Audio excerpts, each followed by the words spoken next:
Admiral Sarah Chen stood at the observation deck of Orbital Station Alpha, her weathered hands clasped behind her back as she watched the latest Centaurian diplomatic shuttle dock. The massive vessel's crystalline hull sparkled like a jewel against Earth's blue horizon, a deliberate display of technological superiority that made her jaw clench. There early, Lieutenant Rodriguez noted beside her, checking his datapad. The summit wasn't scheduled for another 3 hours. The Centaurians are always early when they want to make a point, Chen replied, her dark eyes fixed on the shuttle. Especially when that point is how primitive they think we are. The Centaurian Empire had dominated galactic politics for over 3 centuries, their mastery of crystalline technology giving them unprecedented control over energy and matter. When humanity had achieved faster-than-light travel 5 years ago, the Centaurians had been the first to welcome Earth to the galactic community, with thinly veiled condescension and immediate demands for resource rights in the Sol system. Chen turned away from the window as her neural implant pinged with an incoming message. The text scrolled across her field of vision. Project Nightingale is ready. Tell the delegation I'll meet them in Conference Room 3, she instructed Rodriguez. And make sure Dr. Patil is there. The Centaurians always get twitchy when we don't have our chief scientist present to explain things to them slowly. As Chen walked through the station's corridors, her boots clicking against the polished floor, she allowed herself a small smile. For 5 years, humanity had played the role of the grateful primitive species, accepting Centaurian guidance while carefully hiding their true advances. Today, that charade would begin its final act. The conference room doors slid open to reveal Ambassador Vextria, her crystalline exoskeleton catching the light in rainbow patterns. 2 other Centaurians flanked her, their postures radiating the characteristic arrogance of their species. Admiral Chen, Vextria's translator, rendered her clicks and whistles into smooth English. We came early to express our concerns about your latest military deployment plans. Concerns. Chen took her seat, gesturing for Dr. Patil to join them as he hurried in. I wasn't aware the Centaurian Empire had any interest in Earth's internal defense matters. Vextria's primary eyes narrowed while her secondary set blinked in what Chen had learned was amusement. When a child plays with fire, it becomes everyone's concern. Our long-range sensors detected your attempt to construct a new class of warship. The energy signatures are problematic. Dr. Patil cleared his throat, his dark fingers nervously adjusting his glasses. The Hyperion-class vessels use a modified version of our fusion technology. Nothing that would violate any galactic conventions. Fusion. Vextria made a clicking sound that her translator didn't bother converting, likely because it was an insult. Your species barely understands basic crystalline engineering, and you think you can safely manage a fusion-powered warship. The radiation shielding alone would be beyond your capabilities. Chen kept her expression neutral, though inside she was counting down the seconds. Right on cue, her neural implant pinged again. Nightingale has cleared Jupiter's orbit. All systems nominal. Perhaps, Chen said carefully, the Centaurian Empire would be willing to observe a demonstration. We've arranged a small exercise near the Kuiper Belt next week. Nothing elaborate. Just a simple showcase of our current capabilities. Vextria's exoskeleton shifted colors slightly, a sign of interest despite her obvious disdain. A demonstration. Yes, I think that would be educational. For you, primarily. We can arrange for some of our older patrol ships to attend, to show you proper military technology in action. We would be honored, Chen replied, the lie smooth on her tongue. Though I should warn you, human technology may not be what you expect. Oh. Vextria's translator somehow managed to convey her patronizing tone perfectly. And what should we expect, Admiral? Chen met the ambassador's 4 eyes steadily. That's the thing about humans, Ambassador. We're very good at exceeding expectations. As the meeting concluded, and the Centaurian delegation departed, Dr. Patil turned to Chen with worry evident on his face. Admiral, the Nightingale isn't ready for a full demonstration. The quantum fold drive is stable, yes, but we haven't tested it under combat conditions. It doesn't need to be ready, Chen replied, watching the Centaurian shuttle prepare for departure through the conference room's window. It just needs to be unexpected. She tapped her neural implant, bringing up the classified specs of humanity's first true warship. The Nightingale looked unimpressive on paper, a simple cylindrical design with what appeared to be outdated fusion engines and minimal weapons. Its true nature, hidden beneath layers of quantum-shifted space and carefully crafted illusions, was something else entirely. Besides, Chen added with a slight smile, they're right about one thing. We don't understand crystalline technology. We understood it and moved past it 3 years ago. It's time to show the galaxy what humanity can really do. As the Centaurian shuttle vanished into FTL, Chen's implant displayed one final message. Nightingale's quantum core is operating at 400% expected capacity, ready to proceed with Phase 2. The game was about to change, and the Centaurians didn't even know they were playing. Deep within the asteroid belt, in a hollowed-out space rock officially designated as Mining Station Beta, Dr. Maya Patel stood in front of the most advanced computer system humanity had ever created.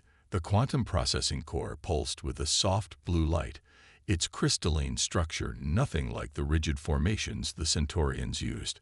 "Show me Nightingale's current status," he commanded. The air in front of him shimmered as holographic displays materialized, showing real-time data from the ship now hiding in the Kuiper Belt. Captain Elena Santos' face appeared in one of the windows. "Dr. Patel." Santos nodded, her dark hair floating slightly in the ship's minimal gravity. "You'll be happy to know the quantum fold drive is performing beyond expectations. We've managed to achieve 600% power output while maintaining our stealth profile." Maya felt a flutter of excitement in his stomach when he first proposed the idea of quantum folding, essentially creating pocket universes to store and channel energy. Most of the scientific community had called it impossible. The Centaurians' entire technological base relied on manipulating crystal structures to channel energy. They'd never even considered the possibility of folding space itself. "What about the adaptive camouflage?" he asked, swiping through various diagnostic readings. "The Centaurians will be scanning you with everything they have. Watch this," Santos grinned, tapping something off-screen. The view shifted to show the Nightingale's exterior. To any conventional scan, the ship appeared to be a patchwork of outdated technology, fusion drives, basic shield generators, and primitive weapon systems. But as Maya watched, the quantum field rippled, and for a brief moment, the ship's true form became visible. The Nightingale wasn't just a warship, it was a work of art. Its hull was composed of overlapping fields of quantum-shifted space, each layer capable of storing and redirecting energy in ways the Centaurians would consider impossible. The weapons weren't simple laser cannons, but quantum singularity projectors that could tear holes in reality itself. "Beautiful," Maya whispered, "and they can't detect any of it." "Not a thing," Santos confirmed. "Their crystalline sensors can only detect what we want them to see. It's like trying to read a hologram with a magnifying glass. They're looking at the wrong layer of reality." A new alert flashed across Maya's display. Admiral Chen was requesting access to the secure channel. He granted it immediately, and her stern face joined the holographic array.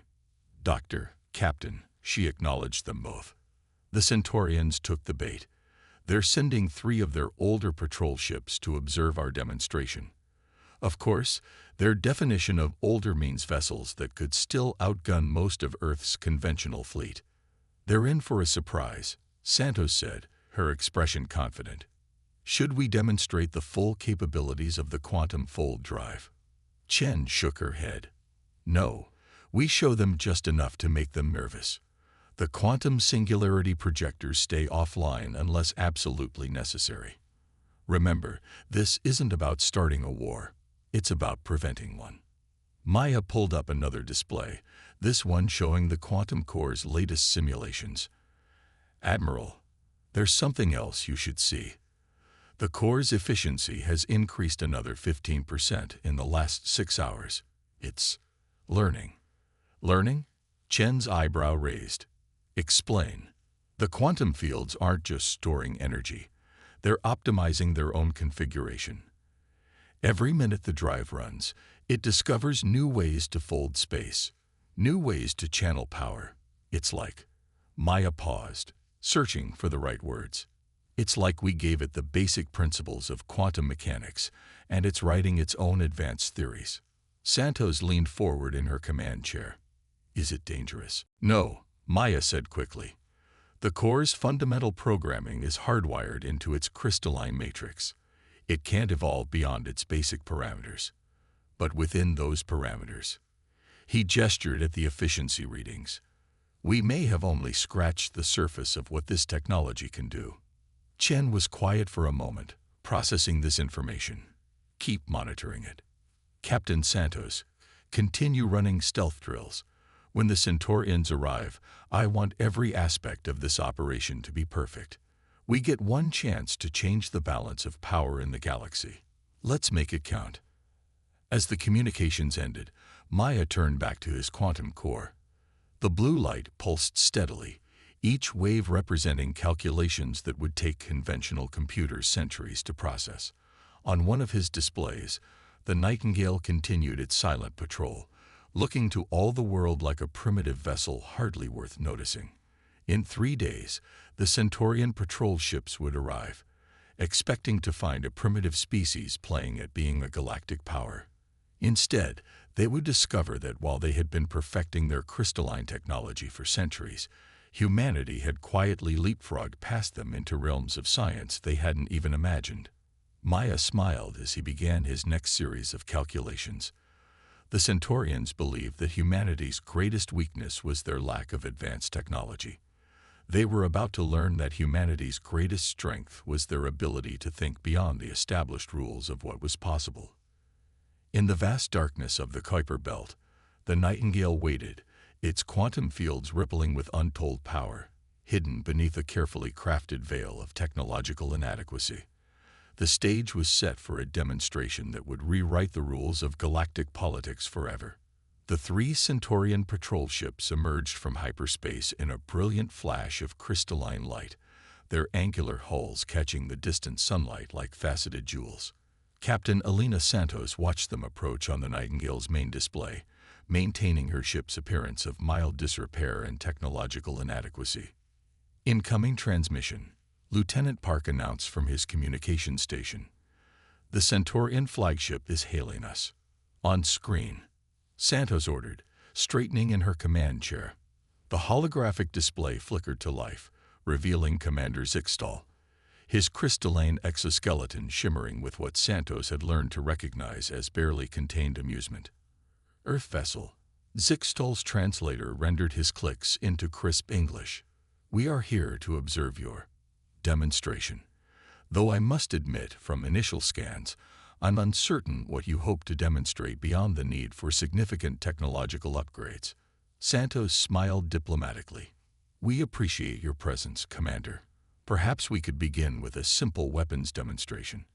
We've set up some asteroid targets in the nearby field. Very well, Zixtal agreed, his secondary eyes blinking in what appeared to be boredom. Though I should warn you, our sensors indicate your weapon systems are barely capable of affecting space debris, let alone military-grade targets. We'll do our best not to disappoint, Santos replied. She cut the transmission and turned to her weapons officer. Lieutenant Chen, target the first asteroid cluster. Standard power settings. Let's not show our hand too early.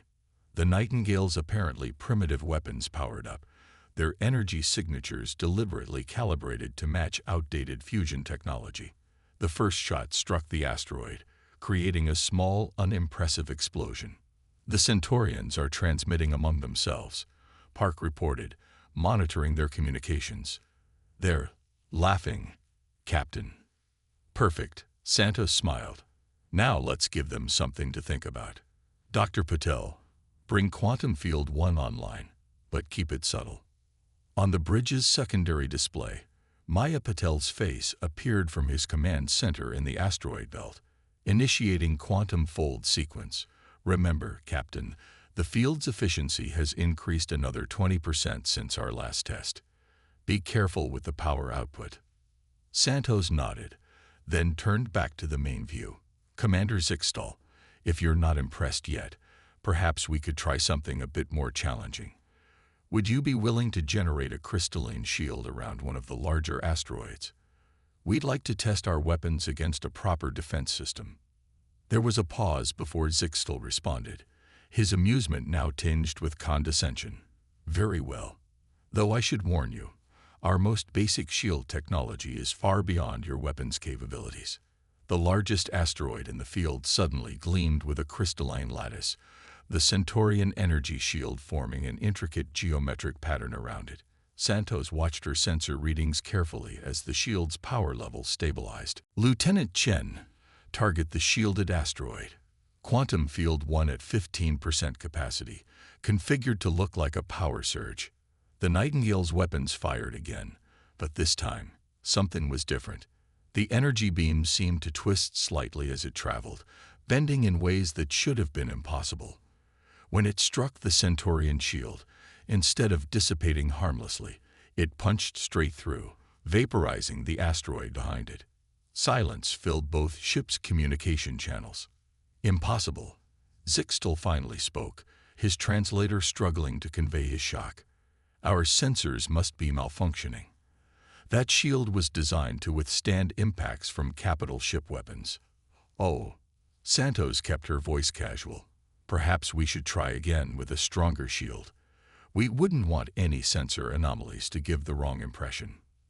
The Centaurian commander's exoskeleton shifted colors rapidly, a sign of agitation. Yes, we will generate our strongest defensive configuration. Though I must warn you, this shield type is rated for use on our dreadnoughts. As the Centaurians created an even more elaborate crystalline shield around another asteroid, Santos noticed their ships moving into a defensive formation. They were finally starting to take the demonstration seriously. Dr. Patel, she subvocalized through her neural link, are you seeing these shield configurations? Fascinating, Maya replied privately. Their crystalline lattice is incredibly complex, but they're still thinking in terms of rigid structures. They have no concept of quantum flexibility. All 3 Centaurian ships are now scanning us actively, Park reported. They're trying to figure out how we penetrated their shield. Santos allowed herself a small smile. Let them look. Lieutenant Chen, prepare for another weapons test. This time, let's show them something really interesting. Quantum fields 1 through 3, linked configuration, but keep the power signature masked. Make it look like we're pushing our fusion drives to their limit. The Nightingale's quantum core pulsed with hidden power as reality itself began to bend around the ship. To the Centaurian sensors, it would appear as if the human vessel was straining dangerously, its primitive systems pushed beyond safe limits. What they couldn't see was the elegant dance of quantum fields, weaving together possibilities from 1,000 different universes, channeling power in ways their crystalline technology could never comprehend. Target locked, Chen reported. Ready to fire. Santos opened a channel to all ships. Commander Zixtal, we're ready for our final demonstration. I suggest you watch this one carefully. The Nightingale's quantum singularity projectors powered up, hidden beneath the guise of overloaded fusion weapons. In moments, the Centaurians would learn that humanity's apparent technological backwardness had been the greatest deception in galactic history, and it was about to change everything. Time seemed to slow as the Nightingale's quantum singularity projectors engage. To the Centaurian sensors, it appeared as if the human ship was about to tear itself apart from the strain of overloaded fusion reactors. Commander Zixtal was already preparing a smug speech about primitive species overestimating their capabilities. Then reality twisted. The beam that erupted from the Nightingale didn't just pierce the Centaurian shield. It warped through dimensions, appearing to strike the asteroid from multiple points simultaneously. For a brief moment, the crystalline shield tried to adapt. its geometric patterns shifting frantically. Then both shield and asteroid simply ceased to exist, replaced by a perfectly spherical void in space. By the first crystal, Zixtal's translator barely managed to convert his shocked clicks into words. What did you do?" Captain Santos leaned forward in her command chair, allowing a small hint of satisfaction to show in her expression. "We created a localized quantum singularity, Commander. Or to put it in simpler terms, we taught your shield about infinity, and it didn't handle the lesson very well." "Impossible," one of Zixtal's subordinates broke protocol to interrupt. "Our scans show only primitive fusion technology. You can't generate that kind of power with what you can see." Santos finished for him. "Commander, did it never occur to your people that there might be more to reality than what crystalline sensors can detect?" As if to emphasize her point, the Nightingale's quantum fields rippled visibly for the first time. The ship's outer appearance of patchworked metal and outdated technology melted away, revealing the true nature of its hull, layers of folded spacetime, each containing enough potential energy to rival a small star. "Captain," Dr. Patel's voice came through on a private channel, "the quantum core's efficiency has spiked again. It's as if demonstrating its capabilities has caused it to evolve even faster. We're seeing power readings that shouldn't be possible." Multiple ships dropping out of hyperspace, Lieutenant Park announced suddenly. 5, no, 8 Centaurian vessels. Heavy cruiser class. They must have been waiting just outside the system. Santos wasn't surprised. Of course the Centaurians would have backup plans. She opened a broad spectrum channel. "Attention Centaurian vessels. Before you consider any aggressive actions, you should know that what you just witnessed was the Nightingale operating at approximately 5% of its full capacity." "You lie." Zixtal's voice had lost all trace of condescension, replaced by a mixture of fear and awe. "No species could hide this level of technology. Our exploratory fleets have been monitoring Earth for decades." "Yes," Santos agreed, "they have. They've been monitoring exactly what we wanted them to monitor. Tell me, Commander, in all your species' centuries of technological development, did you ever consider that your greatest weakness might be your certainty that you had no weaknesses?"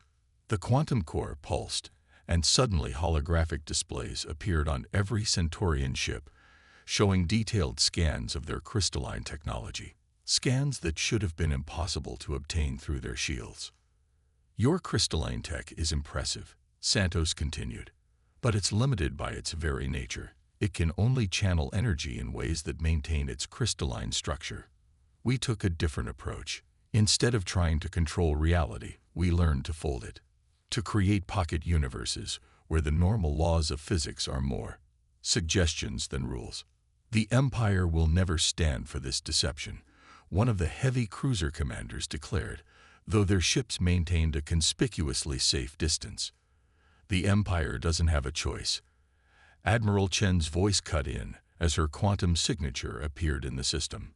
"As we speak, 30 more ships like the Nightingale are dropping their camouflage and key systems throughout Centaurian space. We're not interested in conquest or dominion. Humanity has evolved beyond such primitive concepts. What we want is very simple: recognition and respect." The quantum core's power signature fluctuated again, and this time even the human crew gasped. The void where the asteroid had been began to ripple, and suddenly the asteroid reappeared, completely intact. "How?" Zixtal's translator seemed to struggle with his tone. "We didn't destroy it," Santos explained. "We simply stored it sideways in time for a moment. A basic application of quantum folding technology." She paused, letting that sink in. "Now, Commander, I believe it's time for some honest diplomatic discussion. Your empire has 2 choices: adapt to a galaxy where you're not the unquestioned masters of technology, or continue believing in your own superiority until that belief destroys you." The Centaurian ships hung motionless in space, their crystalline hulls reflecting the light of distant stars. Their entire worldview had been shattered in the span of a few minutes, replaced by the terrifying realization that they had been playing with simple geometry while humanity had learned to fold the universe itself. And in the center of it all, the Nightingale floated serenely, its quantum fields rippling with barely contained power, a testament to humanity's greatest strength, the ability to exceed everyone's expectations, especially their own. The galaxy would never be the same. Neither would humanity. 6 months after the Kuiper Belt demonstration, Admiral Sarah Chen stood before the newly formed Galactic Council, her dress uniform crisp as she faced representatives from 27 spacefaring civilizations. The chamber, located in neutral space near the Orion Nebula, hummed with quiet conversation in dozens of languages. The Centaurian delegation sat directly across from her, their crystalline exoskeletons notably less ornate than before. Ambassador Vextria had been replaced by a younger diplomat named Kexley, who had made a point of approaching technological discussions with humanity with curiosity rather than condescension. "The floor recognizes Admiral Chen of Earth," the council moderator announced, their translator rendering the words in all relevant languages simultaneously. "Thank you," Chen began, activating the holographic display in the center of the chamber.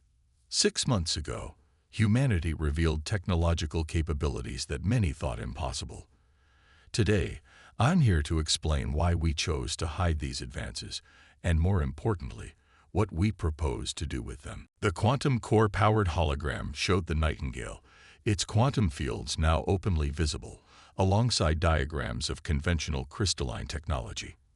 For centuries, most spacefaring races have followed the Centaurian model of technological development, focusing on manipulating existing universal constants through crystalline matrices. It was an elegant solution, but also a limiting one. She gestured, and the hologram shifted to show the basic principles of quantum folding. Humanity took a different approach. Instead of trying to work within the universe's rules, we learned to fold space itself, creating pocket universes with their own physical laws. But this discovery taught us something far more important than technological superiority. The chamber was silent now, all attention focused on her words. Even the Centaurian delegation leaned forward slightly. "It taught us humility," Chen continued, "because every time we thought we understood the limits of quantum folding, the technology evolved beyond our expectations. The quantum cores we created don't just process information. They explore possibilities. They show us new ways to fold reality that we never imagined.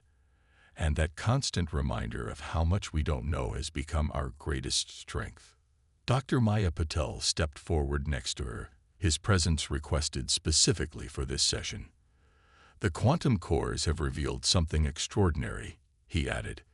"Each fold in spacetime creates echoes, ripples in reality that affect not just physical space, but consciousness itself.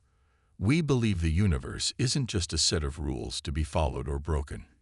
It's a conversation waiting to happen." The hologram changed again, showing the network of quantum cores now operating throughout human space.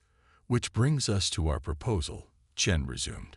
"We are offering to share quantum folding technology with all spacefaring civilizations without restriction." The chamber erupted in surprised exclamations and hurried discussions. The Centaurian delegation's exoskeletons shifted through a rainbow of colors. However, Chen raised her voice slightly, restoring order. "This offer comes with one condition. All recipient civilizations must agree to join what we're calling the Quantum Exchange Initiative. This isn't just about sharing technology. It's about sharing discovery itself." Captain Elena Santos, now promoted to fleet commander, stepped forward to explain further. The Nightingale's success had made her an icon of human ingenuity. Each quantum core learns and evolves as it explores the possibilities of folded space. By linking these cores in a galactic network, we can explore the true nature of reality together. No single species claiming superiority, no technology held back as a strategic advantage, just unified discovery. "And if we refuse?" A voice called from the Proximan delegation, their crystalline technology similar to but distinct from the Centaurians. Then you continue as you are, Chen replied simply. Earth has no interest in forcing change or claiming dominion. We hidden our advances not out of fear or deception, but because we needed to understand our own discovery before we shared it. Now we know that the true power of quantum folding isn't in weapons or ships. It's in the questions it makes us ask about the nature of existence itself. Kexley stood, his translator rendering his words with perfect clarity. The Centaurian Empire. He paused, his secondary eyes blinking rapidly. Formally requests membership in the Quantum Exchange Initiative. We have learned that technological advancement without philosophical growth is stagnation disguised as progress. One by one, other delegations stood to join. Even those species that had been skeptical of humanity's sudden rise to prominence could not ignore the possibilities being offered. As the chamber filled with declarations of support, Dr. Patel monitored readings from the quantum core network on his tablet. "Admiral," he whispered, "the efficiency spikes are increasing exponentially. The cores are responding to the very idea of collaboration. It's as if the universe itself approves." Chen finished with a small smile. She addressed the chamber one final time.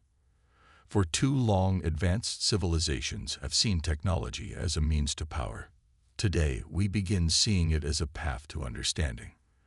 The quantum cores don't just fold space. They fold possibilities, perspectives, and potential itself.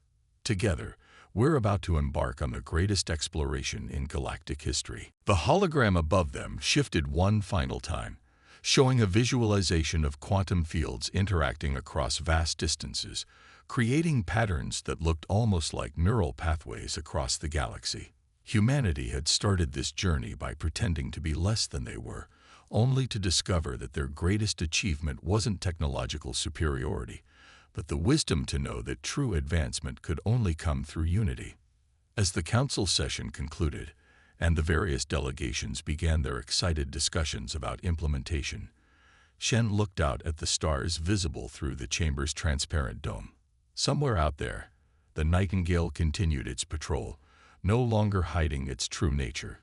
Its quantum fields rippled visibly in space, a reminder that the greatest deceptions sometimes lead to the greatest truths.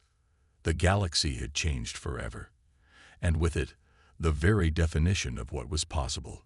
Humanity's journey from perceived primitive to technological pioneer had opened a door that could never be closed. A door to a future where the boundaries between science and philosophy, between technology and consciousness, between separate species and unified purpose, would blur and fold just like the quantum fields themselves. It was a future worth waiting for, worth hiding for, worth revealing for. It was a future that had only just begun.